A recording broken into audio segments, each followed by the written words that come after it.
আর আর লিখতে পারলাম না, হাত কাঁপছে। আমার হাত নয়, ডায়েরি লেখক। কলম রেখে দিলাম। এবার আমার ডান হাতটা টেবিলের ওপর থেকে নেমে কুলের কাছে এসে ডান দিকে গেল। একটা দেরাজ খুলল। হাতের ভিতর থেকে পিনকুশন, একটা পিতলের পেপার ওয়েট, একটা পাইপ আর কিছু কাগজপত্র। আরো খানিকটা খুলে গেল দেরাজ। একটা লোহার জিনিস চকচক করে উঠল। পিস্তল। তার হাতলে হাতির দাঁতের কাজ। আমার হাত পিস্তলটা বার করে নিল। হাতের কাঁপুনিতে থেমে গেল। বাইরে শিয়াল ডাকছে। সে শিয়ালের ডাকের গর্জিয়ে উঠল কণ্ঠস্বর। চেয়ার ছেড়ে উঠে দরজার দিকে গেলাম। দরজা খুলে বাইরে সামনের মাঠে চাঁদের আলো। বাংলোর বারান্দা থেকে হাত বিশেষ দূরে ছাই রঙের একটা প্রকাণ্ড গ্রেহাউন্ডের ঘাসের উপর দাঁড়িয়ে আছে। আমার বাইরে আসা মাত্র আমার দিকে ফিরে লেজ নাড়তে সেই গভীর ইংরেজ কণ্ঠস্বর। দূরে বাঁশবন আর নীলের ফ্যাক্টরির দিক থেকে ডাকটা প্রতিধ্বনিত এলো। রেক্স এগিয়ে এলো। তার লেজ নড়ছে। ঘাস থেকে বারান্দায় ওঠার সঙ্গে সঙ্গে আমার ডান হাত কোমরের কাছে উঠে এলো, পিস্তলের মুখ কুকুরের দিকে। রেক্স যেন থমকে গেল। তার জ্বলন্ত চোখে একটা অভাব ভাব। আমার ডান তর্জনী পিস্তলে দিল। বিস্ফোরণের সঙ্গে একটা চোখ ঝাঁসানো আলো আর একটা ধোঁয়া, চারিদিকে ছড়িয়ে পড়া বারুদের গন্ধ। রেক্সের দেহের সামনের অংশ বারান্দার উপর আর পিছনেরটা ঘাসের উপর এলিয়ে পড়েছে। পিস্তলের শব্দ শুনে কাক ডেকে উঠেছে দূরের গাছপালা থেকে। ফ্যাক্টরির দিক থেকে কিছু লোক যেন ছুটে আসছে বাংলোর দিকে। ঘুরে ফিরে দরজায় হুড়কো লাগিয়ে খাটের উপর এসে বসলাম। বাইরের লোকের ঘুলমাল এগিয়ে আসছে। পিস্তলের নলটা আমার কানের পাশে ঠেকাতেই বুঝলাম সেটা বেশ গরম।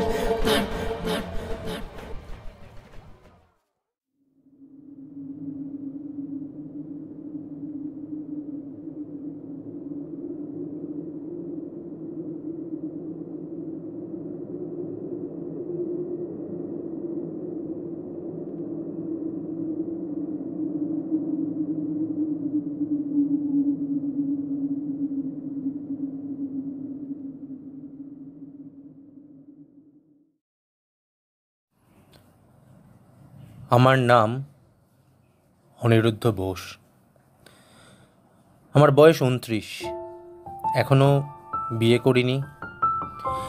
আজ 8 বছর হলো আমি কলকাতার একটি সদাগরি অফিসে চাকরি করছি। মাইনে যা পাই তাতে একা মানুষের দিব্যি চলে যায়। সর্দার শঙ্কর রোডে একটা ফ্ল্যাট ভাড়া নিয়ে আছি। দোতলায় দুখানা ঘর, দক্ষিণ খোলা। 2 বছর হলো একটা অ্যাম্বাসেডর গাড়ি কিনেছি। সেটা আমি নিজেই চালাই। অফিসের কাজের বাইরে একটু আধটু সাহিত্য করার শখ আছে। আমার 3খানা গল্প বাংলা মাসিক পত্রিকায় বেরিয়েছে। চেনা মহলে প্রশংসাও পেয়েছে। তবে এটা আমি জানি যে কেবলমাত্র লিখে রোজগার করার মতো ক্ষমতা আমার নেই। গত কয়েক মাসে লেখা একদম হয়নি, তবে বই পড়েছি অনেক। আর তার সবই বাংলাদেশের নীলের চাষ সম্পর্কে। এ বিষয়ে এখন আমাকে একজন অথরিটি বলা চলে। কবে সাহেবরা এসে আমাদের দেশে প্রথম নীলের চাষ শুরু করলো, আমাদের গ্রামের লোকেদের ওপর তারা কীরকম অত্যাচার করত, কিভাবে নীল বিদ্রোহ হলো, আর সবশেষে কিভাবে জার্মানি কৃত্রিম উপায় নীল তৈরি করার ফলে এদেশ থেকে নীলের পাট উঠে গেল, এসবই এখন আমার নখদর্পণে।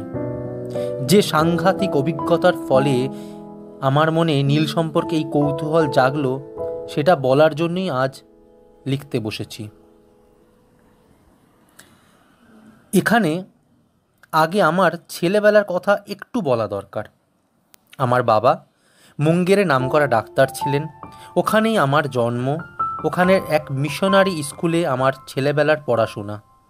আমার এক দাদা আছেন, আর আমার চেয়ে 5 বছরের বড়। তিনি বিলেতে গিয়ে ডাক্তারি পাশ করে লন্ডনের কাছেই গোল্ডার্স গ্রিন বলে একটা জায়গায় হাসপাতালের সঙ্গে যুক্ত হয়ে কাজ করছেন। দেশে ফেরার বিশেষ ইচ্ছে আছে বলে মনে হয় না। আমার যখন 16 বছর বয়স তখন বাবা মারা যান। তার কয়েক মাস পরেই আমি মাকে নিয়ে কলকাতায় এসে আমার বড় মামার বাড়িতে উঠি। তারপর একটি সাময়িক ইচ্ছে হয়েছিল সাহিত্য করার, কিন্তু মার ধমকানিতে চাকরির চেষ্টা দেখতে হলো। বড় মামার সুপারিশেই চাকরিটা হলো। তবে আমারও যে কিছুটা কৃতিত্ব ছিল না তা নয়। ছাত্র হিসাবে আমার রেকর্ডটা ভালোই, ইংরেজিটাও বেশ গড়গড় করে বলতে পারি। আর তাছাড়া আমার মধ্যে একটা আত্মনির্ভরতা ও স্মার্টনেস আছে, যেটা ইন্টারভিউর সময় আমাকে নিশ্চয়ই সাহায্য করেছিল। মুঙ্গেরে ছেলেবেলার কথাটা বললে হয়তো আমার চরিত্রের একটা দিক বুঝতে সাহায্য করবে। কলকাতায় এক নাগাড়ে বেশি দিন থাকতে আমার প্রাণ হাঁপিয়ে ওঠে। এত লোকের ভিড়, ট্রামবাসার ঘরঘরানি, এত হইচই হল্লা, জীবন ধারণের এত সমস্যা, মাঝে মাঝে ইচ্ছে করে এইসবের থেকে ছুটতে বেরিয়ে চলে যাই। আমার গাড়িটা কেনার পর কয়েকবার এটা করেওছি। ছুটির দিনে একবার ডায়মন্ড হারবার, একবার পোর্ট ক্যানিং, আর একবার দমদমের রাস্তা দিয়ে সেই একেবারে হাসনাবাদ পর্যন্ত ঘুরে এসেছি। প্রমোদের চিঠিটা পেয়ে মনটা খুশিতে ভরে গেল। প্রমোদ ছিল আমার মুঙ্গেরের সহপাঠী। আমি কলকাতায় চলে আসার পর বছর চারেক আমাদের মধ্যে চিঠি লেখালেখি চলেছিল। তারপর বোধহয় আমার দিক থেকে সেটা বন্ধ হয়ে যায়। হঠাৎ একদিন আপিস থেকে ফিরতেই চাকর গুরুদাস বলল, মামাবাড়ি থেকে লোক এসে একটা চিঠি দিয়ে গেছে। খামের ওপর লেখা দেখেই বুঝলাম প্রমোদ। দুমকা থেকে লিখছে, জংলি অফিসে চাকরি করছি, কোয়ার্টার্স আছে, দিন সাতেকের ছুটি নিয়ে চলে আয়। ছুটি পাওনা ছিল বেশ কিছু দিনের, তাই যত শীঘ্র সম্ভব আপিসের কাজ গুটিয়ে নিয়ে গত 27 এপ্রিল তারিখটা আজীবন মনে থাকবে, তল্পিতল্পা গুটিয়ে কলকাতার জঞ্জাল ও ঝঞ্ঝাট পিছনে ফেলে রওনা দিলাম দুমকার উদ্দেশ্যে। প্রমোদ অবশ্যই মোটর যোগে দুমকা যাওয়ার কথা একবারও বলেনি। ওটা আমারই আইডিয়া। 200 মাইল রাস্তা, বড় জোর 5-5.5 ঘন্টার ধাক্কা। 10টার মধ্যে ভাত খেয়ে বেরিয়ে পড়ব, দিনের আলো থাকতে থাকতে পৌঁছে যাব, এই ছিল মতলব। কাজের বেলা গোড়াতেই একটা হোঁচট খেতে হলো। রান্না তৈরি ছিল না ঠিক সময়, কিন্তু ভাত খেয়ে সবে মুখে পানটা পুড়েছি, এমন সময় বাবার পুরনো বন্ধু মহিত কাকা এসে হাজির। একে ভারভার্তিক লোক, তার ওপর প্রায় 10 বছর পরে দেখা। মুখ ফুটে কিছুতেই বলতেও পারলাম না আমার তাড়া আছে। ভদ্রলোককে চা খাওয়াতে হলো, তারপর ঝাড়া 1 ঘন্টা ধরে তার সুখ দুঃখের কাহিনী শুনতে হলো। মোহিত কাকাকে বিদায় দিয়ে গাড়িতে মাল তুলে যখন উঠতে যাচ্ছি, তখন দেখে আমার একতলার ভাড়াটে ভোলাবাবু তার 4 বছরের ছেলে পিন্টুর হাত ধরে কোত্থেকে যেন বাড়ি ফিরছেন। আমায় দেখে বললেন, একা একা কোথায় বাড়ি দিচ্ছেন? আমার উত্তরটা শুনে ভদ্রলোক একটু উদ্বিগ্নভাবেই বললেন, এতটা পথ মোটর বাইকে একা যাবেন? অন্তত এই ট্রিপটার জন্য একটা ড্রাইভার বন্দোবস্ত করলে হতো না? আমি বললাম, চালক হিসাবে আমি খুব হুঁশিয়ার, আর আমার যত্নের ফলে গাড়িটা প্রায় নতুনই রয়েছে, তাই ভাবনার কিছুই নেই। ভদ্রলোক মিস্টার ব্ল্যাক বলে ছেলের হাত ধরে বাড়ির ভেতর ঢুকে পড়লেন। গাড়িতে বসে স্টার্ট দেওয়ার আগে হাত ঘড়ির দিকে চেয়ে দেখি 11:15। হাওড়া দিয়ে না গিয়ে বালি ব্রিজের রাস্তা নেওয়া সত্ত্বেও চন্দননগর পৌঁছতেই লাগলো 1.5 ঘন্টা। এই 30টা মাইল পেরোতে এত ঝক্কি, রাস্তায় এত বাজে ও আনরোম্যান্টিক যে মোটর যাত্রার প্রায় 16 আনা উৎস উবে যাবে। কিন্তু ঠিক তার পরেই শহরের পিছনে ফেলে গাড়ি যখন ছোটে মাঠের মধ্যে দিয়ে, তখন সেটা কাজ করে একেবারে ম্যাজিকের মতো। মন তখন বলে, এর জন্যই তো আশা। কোথায় ছিল একদিন এই চিমনির ধোঁয়া বর্জিত মসৃণ আকাশ, এই মাটির গন্ধ মেশানো মন মাতানো বিশুদ্ধ মেঠো বাতাস? 1:30 নাগাদ যখন বর্ধমানের কাছাকাছি পৌঁছেছি, তখন পেটে একটা খিদের ভাব অনুভব করলাম। সঙ্গে কমলালেবু আছে, ফ্লাস্কের গরম চা আছে, কিন্তু মন চাইছে অন্য কিছু। রাস্তার পাশেই স্টেশন। গাড়ি থামিয়ে রেস্টুরেন্টে গিয়ে 2টো টোস্ট, একটা অমলেট ও 1 পেলা কফি খেয়ে আবার রওনা দিলাম। পথ বাকি এখনো 130 মাইল। বর্ধমান থেকে 25 মাইল গিয়ে পানাগড় পড়ে, সেখান থেকে গ্র্যান্ড ট্রাঙ্ক রোড ছেড়ে ইলামবাজারের রাস্তা নিতে হবে। ইলামবাজার থেকে সিউড়ি হয়ে ম্যাসেঞ্জর পেরিয়ে দুমকা। পানাগড়ের মিলিটারি ক্যাম্পগুলো সবে দৃষ্টিগোচর হয়েছে। এমন সময় আমার গাড়ির পিছনের দিক থেকে একটা বেলুন ফাটার মতো শব্দ হলো। তার সেই সঙ্গে গাড়িটা একপাশে একটু কেঁদড়ে গেল। কারণ অবশ্যই সহজেই বোধগম্য। গাড়ি থেকে নেমে সামনের দিকে চেয়ে বুঝতে পারলাম শহরের এখনো কয়েক মাইল দূরে। কাছাকাছির মধ্যে মেরামতির দোকানের আশাটা মন থেকে মুছে ফেলতে হলো।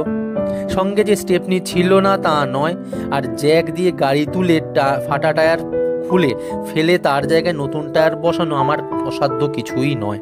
তবু এক্ষেত্রে পরিশ্রম এড়ানোর ইচ্ছাটা অস্বাভাবিক নয়। আর গ্র্যান্ড ট্রাঙ্ক রোডের মাঝখানে দাঁড়িয়ে গাড়িতে টায়ার পরাবো, পাশ দিয়ে হুস হুস করে অন্য গাড়ি বেরিয়ে যাবে আর আমার শোচনীয় হাস্যকর অবস্থাটা তারা দেখে ফেলবে, এটা ভাবতে মোটেই ভালো লাগছিল না। কিন্তু কি আর করা, 10 মিনিট এদিক ওদিক চেয়ে ঘোরাফেরা করে গঙ্গা বলে কাজে লেগে পড়লাম। নতুন টায়ার লাগিয়ে ফাটা টায়ার ক্যারিয়ারে ভরে ডালা বন্ধ করে যখন সোজা হয়ে উঠে দাঁড়ালাম, তখন শার্টটা ঘামে ভিজে শরীরের সঙ্গে সেটে গেছে। ঘড়িতে দেখি 2:30 বেজে গেছে। আবহাওয়াতে একটু গুমট ভাব। ঘণ্টাখানেক আগেও সুন্দর হাওয়া বইছিল। গাড়ি থেকে দেখছিলাম বাঁশঝাড়ের মাথাগুলো নুয়ে নুয়ে পড়ছে। এখন চারিদিক থমথমে। গাড়িতে ওঠার সময় পশ্চিমের আকাশে নিচের দিকে দূরের গাছপালার মাথার উপর দিয়ে কালচে নীলের আভাস লক্ষ্য করলাম। মেঘ, ঝড়ের মেঘ নাকি কালবৈশাখী? ভেবে লাভ নেই। স্পিডোমিটারের কাঁটা আরো চড়াতে হবে। ফ্লাক্সটা খুলে খানিকটা গরম চা মুখে ঢেলে আবার রওনা দিলাম। ইলামবাজার পেরোতে না পেরোতেই ঝড়টা এসে পড়ল।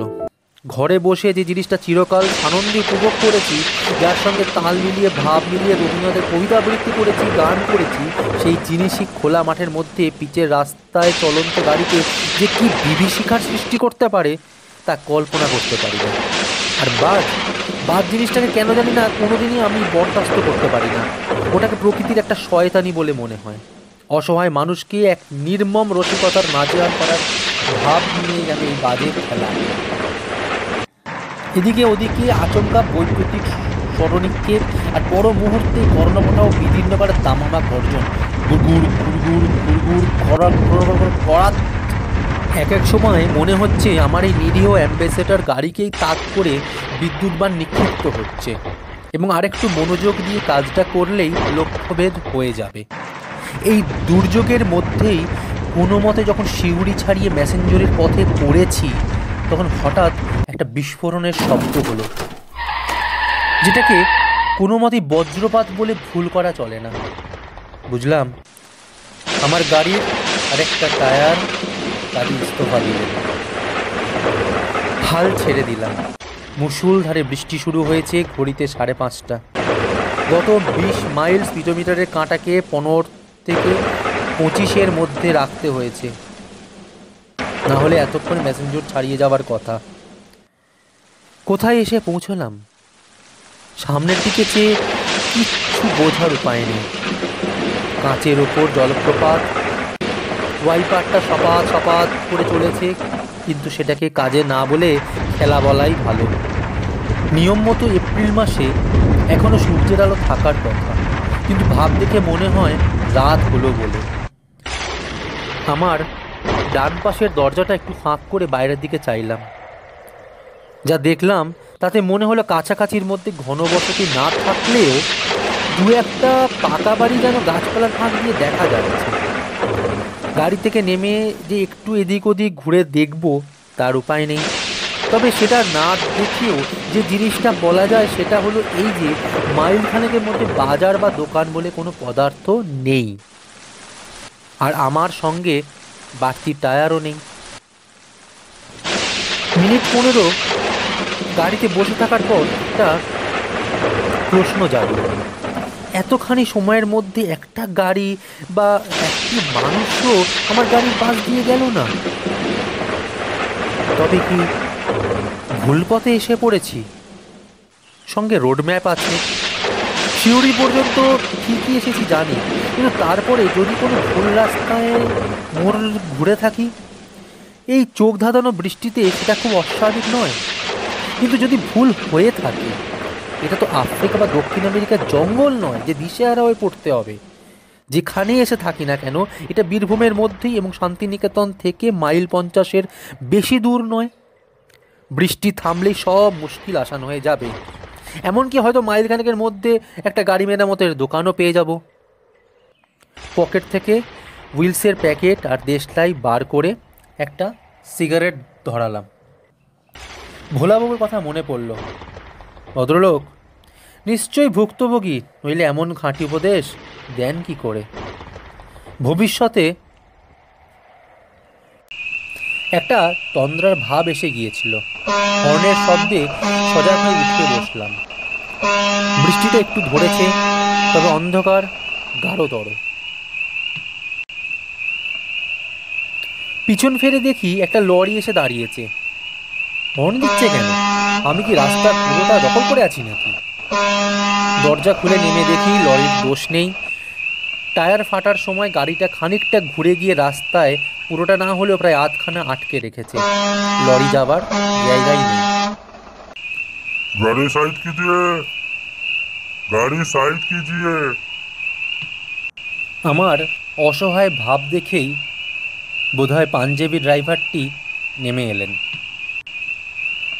क्या हुआ? पंक्चर। আমি ফরাসি কায়দায় কাঁধ দুটোকে একটু উঁচিয়ে আমার শোচনীয় অবস্থা বুঝিয়ে দিলাম। বললাম, আপনি যদি একটু হাত লাগান তাহলে এটাকে এক পেশে সরিয়ে নিয়ে আপনার যাওয়ার জায়গা করে দিতে পারি। এবার লরি থেকে পাঁজির সহকারী নেমে এলেন। তিনজনের ঠেলে স্টিয়ারিং ঘুরিয়ে গাড়িটাকে এক পাশে করে দিলাম। তারপর জিজ্ঞাসা করে জানলাম যে এটা দুমকার রাস্তা নয়। আমি ভুল পথে এসে গেছি, তবে সেটা মাইল 3-এর বেশি নয়। কাছাকাছির মধ্যে সারানোর কোনো দোকান নেই। লরি চলে গেল। তার ঘর ঘর শব্দ মিলিয়ে আসার সঙ্গে সঙ্গে একটা বিশাল নৈশব্দের সৃষ্টি হলো। আর আমি বুঝলাম যে আমি অকুল পাথারে পড়েছি। আজ রাত্রের মধ্যে দুমকা পৌঁছানোর বিন্দুমাত্র সম্ভাবনা নেই, এবং রাতটা কিভাবে কাটবে তার কোনো ইঙ্গিত নেই। আশেপাশের ডোবা থেকে ব্যাঙের কোরাস আরম্ভ হয়েছে। বৃষ্টিটা কমের দিকে। অন্য সময় হলে মাটির সোঁদা গন্ধে মনটা মেতে উঠত, কিন্তু এ অবস্থায় নয়। আবার গাড়িতে উঠলাম, কিন্তু তাতেই বা কী লাভ? হাত পা ছড়িয়ে আরাম করার পক্ষে অ্যাম্বাসেডর গাড়ির মতো অনুপযুক্ত আর কিছু আছে? বোধ হয় না। আরেকটা সিগারেট ধরাতে যাব, এমন সময় হঠাৎ পাশের জানলা দিয়ে একটা ক্ষীণ আলো এসে স্টিয়ারিংয়ে হুইলটার ওপর পড়ল।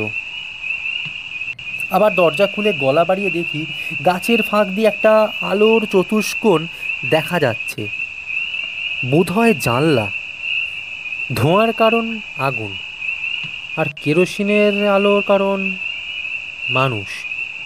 কাছাকাছি বাড়ি আছে এবং তাতে মানুষ আছে। টর্চটা নিয়ে গাড়ি থেকে নেমে পড়লাম। আলোর দূরত্ব বেশি নয়।